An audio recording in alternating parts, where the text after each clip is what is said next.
These heavily armed fighters posed for reporters at an undisclosed location in northern Ukraine, close to the border with Russia, on Wednesday. They claimed to be members of a paramilitary group made up of Russians opposed to their country's invasion of Ukraine, who earlier this week launched a brazen two-day incursion and raid on the Russian city of Belgorod. Наши дальнейшие планы. Denis Kapustin, a Russian national who claims to command what he calls the Russian Volunteer Corps, boasted to the press that more cross-border raids were in the works, saying, quote, "just a couple of days to see us again on that side." На той стороне. Yesterday, his group released this video showing fighters on an armored vehicle driving past a border crossing. This footage obtained by Reuters shows a fighter place an RVC sticker on a Russian personnel carrier. Russia has said the attackers, which it called terrorists, had been, quote, crushed. Russian media aired images of what it said were the invaders' vehicles, claiming they were American-made. Russia's defense ministry said 70 invaders were killed and the rest driven back to Ukraine. Russian Defense Minister Sergei Shoigu promised on Wednesday that Moscow would respond to any more cross-border raids by Ukrainian militants swiftly and, quote, extremely harshly. Ukraine's government denied any role in the raid.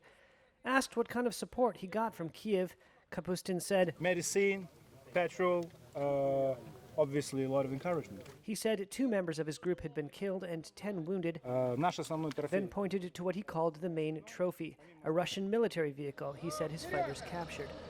While the 2-day operation might have done little to damage the Russian military, analysts said the incursion could force Moscow to reallocate forces ahead of an expected Ukrainian counteroffensive. First of all, it shows that the Russian border is undefended, and this, of course, will cause Russia to divert troops away from the defensive lines elsewhere in Ukraine to try to reinforce that border, to try to prevent anything like this happening again. Keir Giles is with the Russia and Eurasia program at Chatham House. He said the assault also had a psychological element. It's part of a pattern of events that show that Russia is not invincible, and the Ukraine can, in fact, deliver damage to Russia itself. If we think back to, for example, the drone attacks on the Kremlin, exploding small explosive devices on top of one of the iconic buildings for Russian statehood.